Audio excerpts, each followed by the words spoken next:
నమస్కారం. సంచలనం TV news కి స్వాగతం. 100 రోజుల్లో అభివృద్ధి పథంలో నడుస్తున్న ఆంధ్రప్రదేశ్ ప్రభుత్వం. ఇది మంచి ప్రభుత్వం. ఎమ్మెల్యే గుమ్మనూరు జయరాం. అనంతపురం జిల్లా గుంతకల్లు నియోజకవర్గ శాసన సభ్యులు అయిన గుమ్మనూరు జయరాం ఆంధ్రప్రదేశ్ ప్రభుత్వం చేపట్టిన ఇది మంచి ప్రభుత్వం కార్యక్రమంలో భాగంగా గుంతకల్లు మండలం కసాపురం గ్రామం నందు ప్రతి ఇంటికి వెళ్లి కూటమి ప్రభుత్వం ఏర్పడిన 100 రోజుల నుంచి అమలు చేసిన ఎన్నికల హామీల గురించి వివరించడం జరిగింది. మరియు కసాపురం గ్రామం నందు నూతన సీసీ రోడ్డుకు భూమి పూజ చేయడం జరిగింది. ఈ కార్యక్రమంలో అనంతపురం జిల్లా అధ్యక్షులు వెంకట శివుడు యాదవ్, గుమ్మనూరు నారాయణ స్వామి, జనసేన గుంతకల్లు పట్టణ బాధ్యులు వాసగిరి మణికంఠ, జిల్లా డాక్టర్ సెల్ అధ్యక్షురాలు డాక్టర్ పత్తి హిమబిందు, పట్టణ అధ్యక్షుడు బండారు ఆనంద్ మరియు కసాపురం గ్రామ ప్రజలు, నాయకులు మరియు తదితర టీడీపీ, బీజేపీ, జనసేన నాయకులు మరియు కార్యకర్తలు పాల్గొనడం జరిగింది. సంచలనం టీవీ న్యూస్ తో ఆలూరు రిపోర్టర్. ఇలాంటి కార్యక్రమాలు ఇంకా ఎన్నో ఉన్నాయి. ప్రజలకు మేలు చేయాలా, ప్రజల కోసమే కష్టపడాలనే ఒక మంచి ఉద్దేశంతో ఈరోజు ఎమ్మెల్యే అయి ఇంట్లో కూర్చోద్దండి, మంత్రులు అయి మీరు ఇంట్లో కూర్చోద్దండి, వేరే జిల్లాలకు పోయి వేరే రాష్ట్రాలకు పోయి స్వేద తీర్చుకునే కావద్దు.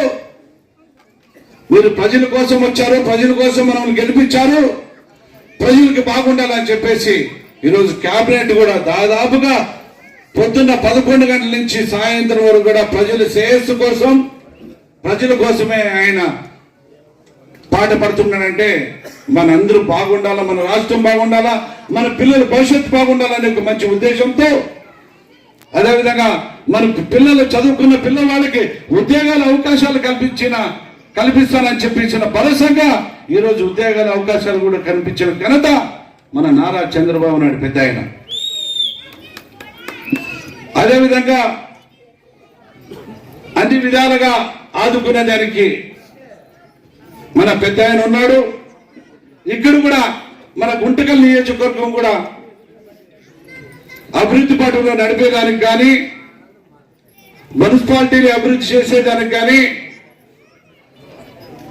మన గ్రామాలు అభివృద్ధి చేసుకునే దానికి కానీ దాదాపుగా ఒక్కొక్క మండలానికి 3 కోట్ల రూపాయలు వచ్చింది.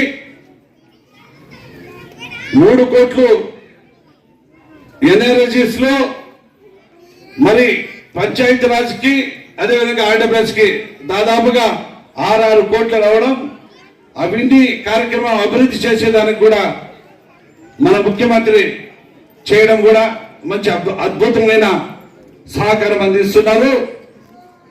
మన గుంటకల్ నియోజకవర్గంలో నీళ్లు, తాగునీటి సమస్య చాలా తీవ్రంగా ఉంది అని చెప్పడం, ఆ ఎలక్షన్ లో అనుగుణంగా ఈరోజు మన పాతకొ చెరువు కావచ్చు, వైద్య చెరువు కావచ్చు, అదేవిధంగా గుర్తు చెరువు కావచ్చు, మన అదృష్టం భాగంగా ఈ 3 చెరువుల్లో నీళ్ళలో కూడా ఈరోజు చాలా బ్రహ్మాండంగా నీళ్లు ఉన్నామంటే వర్ణదేవుడు కూడా కరుణించాడు.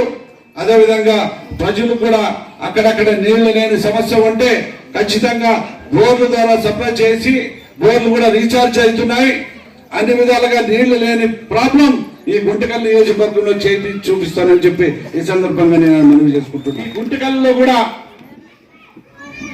కొన్ని రోడ్లు కానీ, కొన్ని బ్రిడ్జీలు కానీ, కసాపురం బ్రిడ్జి కావచ్చు, అదేవిధంగా బళ్ళారి గేట్ కావచ్చు, అదేవిధంగా ధర్మవరం గేట్ కావచ్చు, అలాంటి గేట్లని మరమ్మతులు చేసి వెడల్పు చేసి ప్రజలకి మంచి అవకాశం ఉంచేటట్లా అభివృద్ధి కూడా త్వరలోనే అభివృద్ధి చేస్తామని చెప్పి సందర్భంగా మనవి చేసుకుంటున్నా. అదేవిధంగా ఈ గ్రామంలో ఏ సమస్యలు రాకున్నట్లా అన్ని విధాలుగా ఆదుకునే దానికి కూడా నేను ఎప్పుడు మీకు అండగా ఉంటా. మీరందరూ కూడా బాగుండాలనే ఒక మంచి ఉద్దేశంతో మనందరం ఒక కుటుంబ సభ్యులం, మనందరం కలిసిమెలిసి జీవించడం జరుగుతుంది.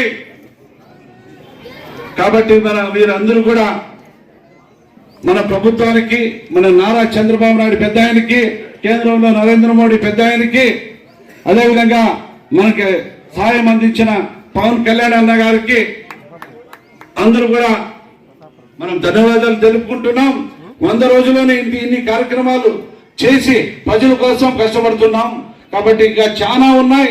చెప్పిన విధంగా అన్ని విధాలుగా ఆదుకునేదానికి మన ప్రభుత్వం ఎప్పుడు ఉంటుందని చెప్పేసి ఈ సందర్భంగా మనవి చేసుకుంటూ ఇక్కడికి వచ్చిన ప్రతి అక్క చెల్లెమ్మలకి అన్నదమ్ములకి అందరూ కూడా తెలుగుదేశం కుటుంబ సభ్యులందరికీ పేరు పేరున హృదయపూర్వక ధన్యవాదాలు తెలుపుకుంటూ